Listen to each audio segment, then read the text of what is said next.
Poor African countries have the lowest wage workers in the world. And yet a company like Nike, for instance, can't put a factory in one of those countries because of the oppressive tax rates. Taxes have killed any possibility of economic development.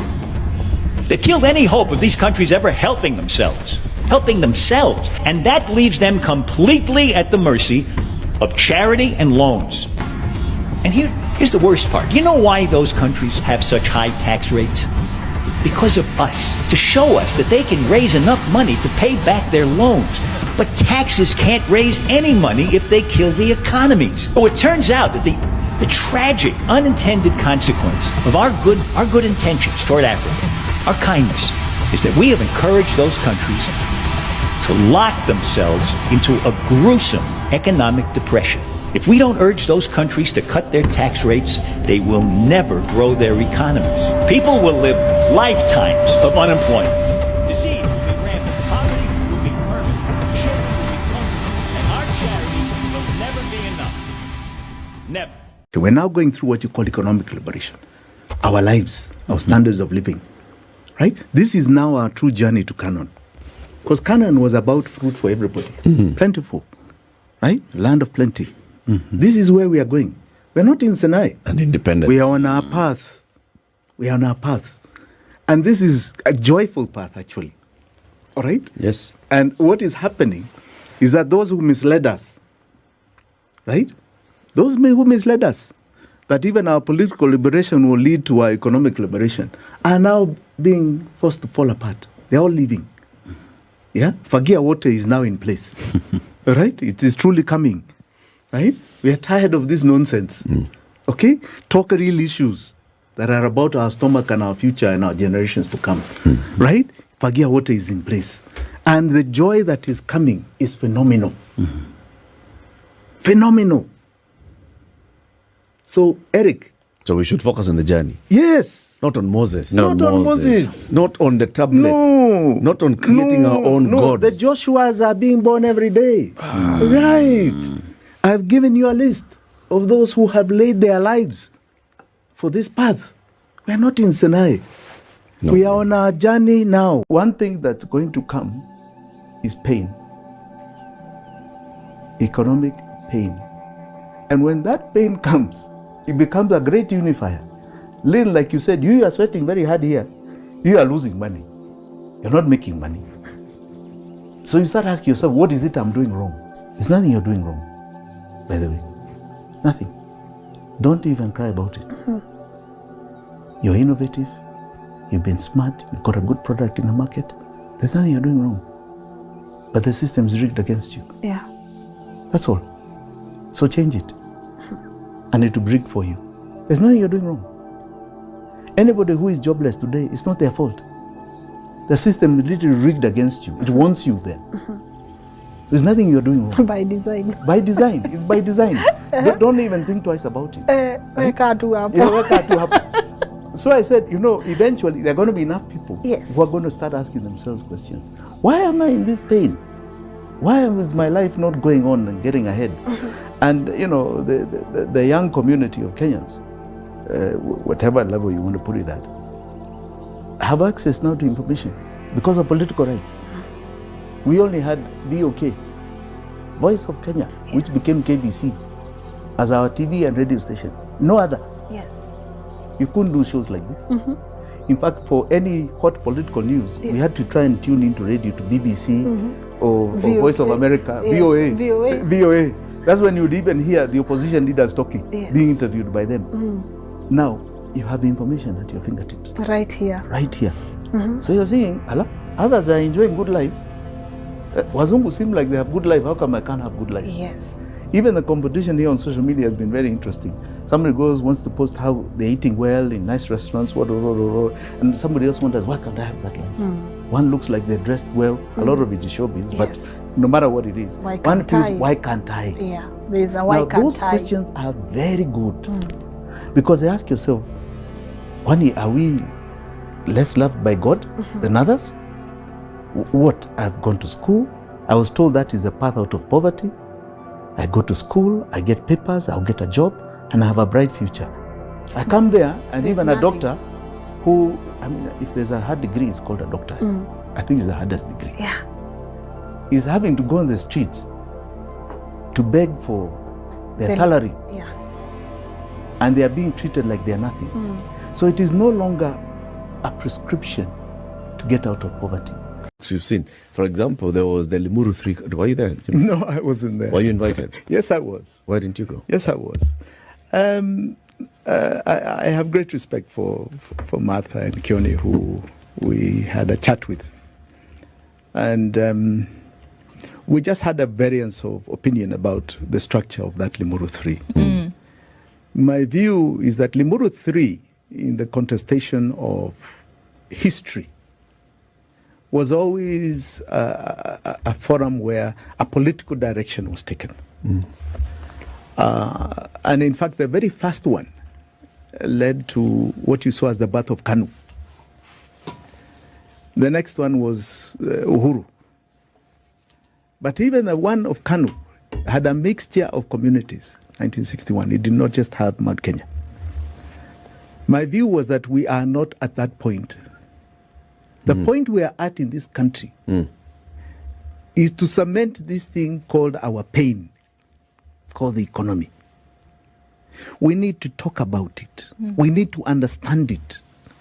We need to bring the people you're asking me about earlier on the same page as to what is this pain, what is our chain, what is this chain that is finishing us. And once we educate people of that, the leadership will come. To be very simple, what we need to do, because that leadership, when it sits on that chair, must be very clear of the contract agreement with the people of this country. And they must abide by it, not go there and start doing their own things, their own shenanigans. It must be very clear. And it can only be clear if there is a real covenant of Between the people understanding. and the leaders. Yeah. But that was the argument that was fronted by Kioni and Martha were here ahead of the conference. Yes. And they said part of the reason why they are holding this conference is to have those conversations, to bring out where the pain points are. Now, the pain points are not just the community of Mount Kenya. The pain points are across the nation. Yes. So my view was, why don't we call it an economic forum? Right? And if you can only do it in Kiambu today, let's take it to other counties tomorrow, where it is an economic forum to discuss this pain. Right? The kind of debate we're having here is a larger forum. Okay? And then from there, we'll have a climax, right? As a nation. Okay? Why Mount Kenya people are feeling it more than anybody else is because whether it's an accident of history or it is just the way the people of the mountain are. They are, and I can show you what is called the report on the different economic belts of Kenya. Yeah. I have an updated one to December 2023. In fact, it was funded by Dented.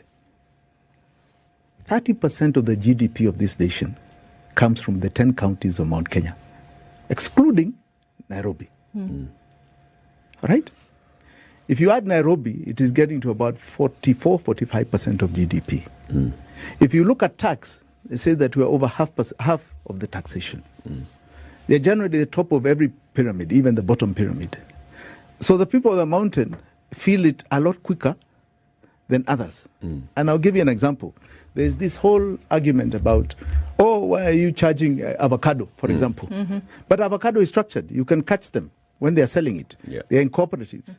But somebody fishing in the lake, how do you catch him? They don't have Or somebody who's selling a cuckoo to the next door neighbor, right? So these are the problems. So they are facing it. But it's a national problem. It is not a Mount Kenya problem. So then, will Safina organize something like that? Yes. Now, what I wanted and was hoping is that we are going to raise this, right? The same parties, because one thing Martha and Kioni did was bring parties together. Now we need to join with other parties that are beyond the region and start talking about this economic forum. And yes, we are doing it. We are going to initiate it. We've started initiating it, and I hope that we can get everybody on board to discuss this. We'll wait for that. Yeah. So what is happening is that people are not doing their numbers. Even the parliamentary committees are not doing their numbers. And if they are, right, they're ignoring what they're seeing. Okay. And they are continuing. And that's why I'm saying I am now talking about the regime of William Samoei Ruto. They are continuing right? The impunity of the last 10 years. And they are sinking us into a much deeper hole than you can ever imagine at a faster rate. They are collapsing this economy with what they are doing. They are not addressing the real issue. And the real issue is we have taken debt over and above what we should have taken. That is debt that is going to be with us for the next 60 years. That did not go towards anything, right, that we approved. And if we don't deal with it square on, you are going to collapse this nation of ours economically. And that collapse is going to come in the form, first and foremost, because you're going to see these tax revenues are going to get him nowhere. It is going to come with something called default. And when that happens, right, and I think the COB is ringing the gengele. Hapa kuna shida. Kuna shida. When it happens and it starts coming to Do's bank account and her M-Pesa, right, and anything she does, because you're going to start being told haircut, I want to see what Kenyans will do at that point. Because it means categorically that he is going to make us pay for what we never approved, that has never come for our benefit, right? And going to sink us further than these taxes are already sinking us. Our summary is simply this, and I'll give you a summary from July 2013 all the way to June 2023. 10 years. So we said, let us look at the accounts of government. What is the government expenditure?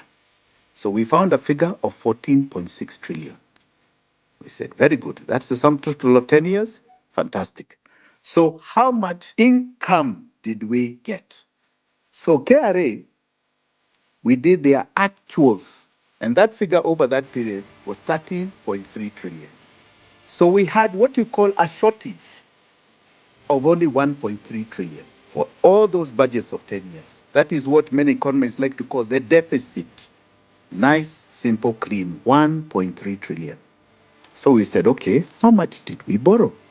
To your shock, a figure of 7.7 trillion over the same period. In other words, if you do the subtraction of 1.3, 6.4 trillion more than we needed, more than was on any budget that had been put forward, more than any approval from Parliament, because Parliament approves a budget where the debt is anchored. That means that 6.4 did not go to anything for the sovereign called the Kenyan. It is simply a hype.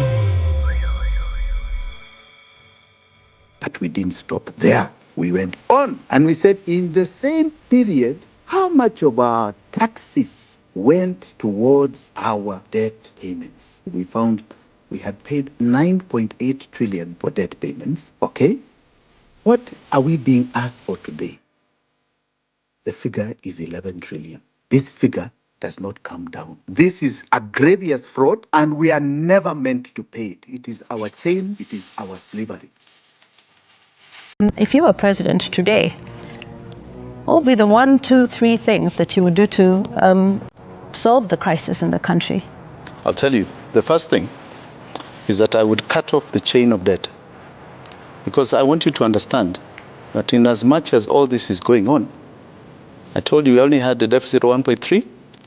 Kenyans, up until today, have paid 9.8 trillion towards that debt and still owe 11 trillion. It is something I would cut off like yesterday.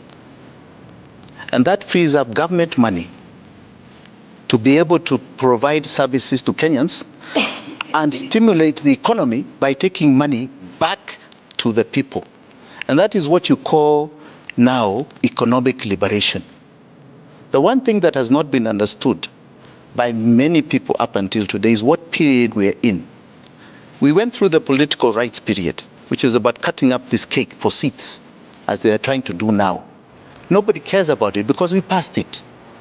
The 2010 Constitution gave us our rights. Now we are into the economic rights period, where we define economic models about the bakers of the cake.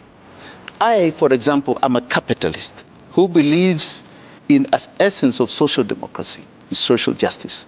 Okay? And I must create my model. This is the defining moment of ideological economy, ideological politics. I myself will be very interested to see the private sector be the driver. So I'll never take their money. I don't need it. It is What not. would happen if we refuse to pay the odious debt? What immediately happens is the following. Is that you say we can afford to pay what is not odious.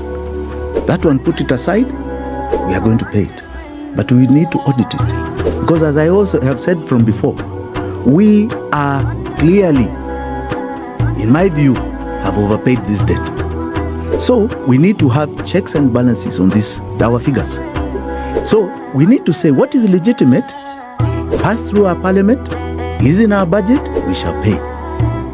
What is odious, we put aside. And investigate its payments and declare it odious.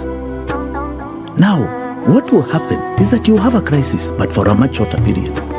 With a decisive leadership, within a matter of no more than 6 months, this matter will be sorted out for most Kenyans. Do you think people will take Jimmy Wanjigi seriously? And what is the future if these talks continue from Jimmy Wanjigi to Okiya Mtata about, look, I jokingly told Jimmy Wanjigi after the show, you should brief your security. Yeah, I mean, I didn't mean, but it is serious that he's opening a box that nobody has ever opened. People are beginning to question things they will never have questioned. The truth in this country, and I think many other countries, is you cannot clearly show me the monies you have collected, and worse still, you cannot show me what the money has done. Every year we budget, we put money on roads, we put billions in infrastructure. But sometimes, even before the tendering process is over for those projects, the year has ended. We never even get to know where the money goes. I'm talking like a layman. Maybe you can say you are carrying over. And if you are carrying over, why will you allocate another 200 billion? Niko na swali nataka kuuliza ndugu zangu kutoka the Kalenjin Nation. An honest question. Kwa nini nyinyi mkiwa katika madaraka mnaonaga the only thing mnaweza offer Kenyans ni mateso? Moi alituongoza 24 years, shida tupu, mateso, abductions, watu kuuawa, nini, no developments, shida everywhere. Tukaingiza Kibaki Mkikuyu, akaleta mwangaza Kenya. Plus the new constitution. Tukaanza kuona flyovers, tukaanza kuona super highways, tukaanza kuona very good things, infrastructure, free education, kila kitu, hata economy kawa mzuri. Uhuru akaja akaendeleza chenye Kibaki alikuwa amesema. Barabara tukaona kila aina, Wakikuyu hao. Mimi nikiongea hizi vitu mnasema mtribal. Tumerudisha tena Mkalenjin, tumeanza tena kurudi enzi za Moi. Watoto kupotea, abductions, uchumi haiendi. Hii Kenya tumeongozwa na 2 tribes, Wakikuyu na Wakalenjin. But there's a very big difference kati ya leadership ya hizi kabila mbili. Moja ni shida, nyingine ni raha. Nataka kuongelesha jamii kutoka Central. You are our hope in 2027. Nyinyi ndio hope hii nchi inategemea. Because nyinyi ndio mko na dawa ya hii shida tunapitia sasa.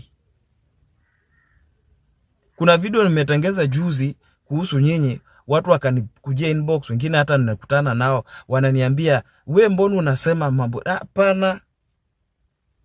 Nyinyi ndio hope tumebaki nayo, kwa sababu Ruto akirudi second term, tunaenda kuona shida yenye hatujawahi ona in this life. Tunaenda kuona problems, tunaenda kuona shida.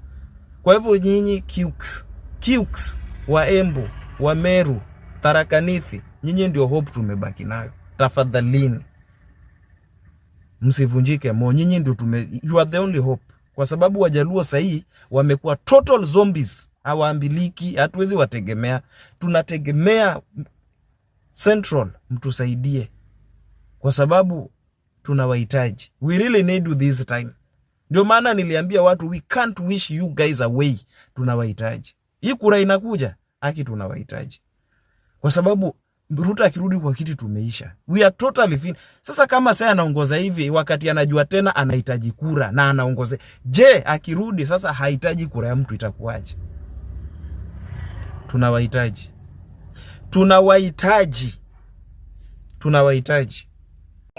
I think it's time for us as young people to fight for economic liberation. Our parents did a very good job in fighting for our political rights, but now it's time for us to own our space and take over to fight for the economy and for our futures. Yeah. And those who are saying the children of those who are politicians, they can be standing up, but you stand up. What does it mean? No, our parents did our job, and I think us as young people, we want to take our own future in our hands. My parents and all our parents did a very good job in what they did. Now it's time for us to own our own space. All right. Yeah. Lastly, how is the conduct of the police? Horrible. I've seen cops blocking on Valley Road. I've seen cops acting as robbers, just as border guys. It's a shame that, and they're using live bullets. It's a shame that with all the rights that we have in our constitution, we can't do it. We can't have our freedom. That's an example of a live bullet. All right. Thank you so much. Yeah. Let me talk to this one. Thanks. My name is Jimmy Wanjigi, and I want to be your president. I don't think I need to say anything else. Yes. That's it. Why do you want to be our president? Because I can change this country for the better. In totality. I'm what you call a change agent. Those people that just dramatically change the way something is done. And we have the ethos for it. We know what to do. We know how to do it. And we have clarity about the future greatness of this nation. Yeah. That's why. That's why. As simple as such. Very simple. Majenzi mko, kazi mnafanya kwa mtandao ni mzuri sana, na tunapongeza nyinyi, na muendelee. Mtaendelea. Lakini mtandao peke yake haitoshi. Tunataka mjiandikishe kama wapiga kura. Wale watu ambaye watakomboa Kenya hii, wenye kuamua Kenya itaongozwa namna gani, ni hao majenzi wetu mwaka wa 2027.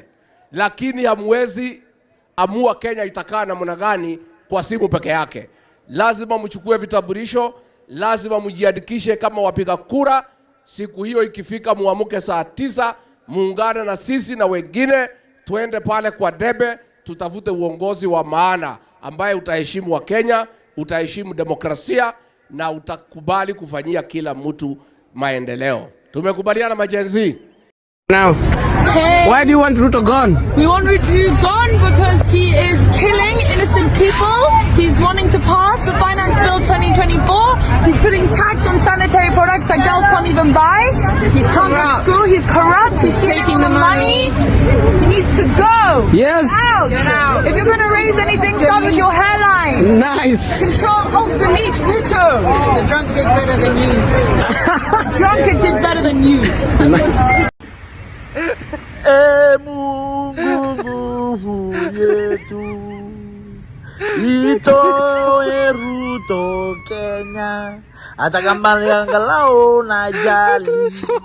Sisi Kenya tumechoka na Ruto, maisha imetuharibikia, analipisha mpaka sodo ya wamama. Pure kabisa Ruto. We don't like you, go home.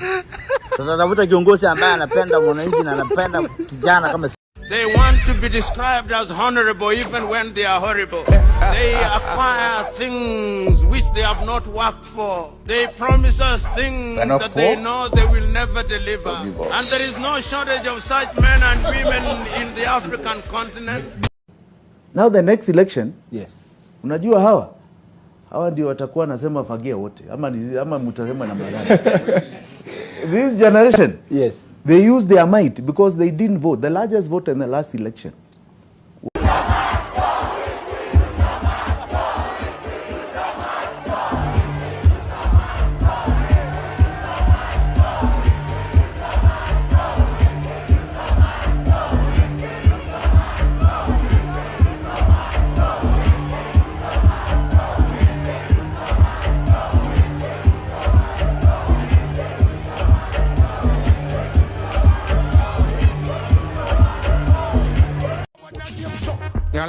You like we, why them a fight me. You like we, chewing a bomb with a bitey.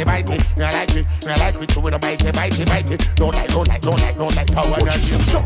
We don't trust them, even if we bust them. We don't trust them, stay far, not touch them. We don't trust them, we'll be a man and sub them. Informer, me say you must them.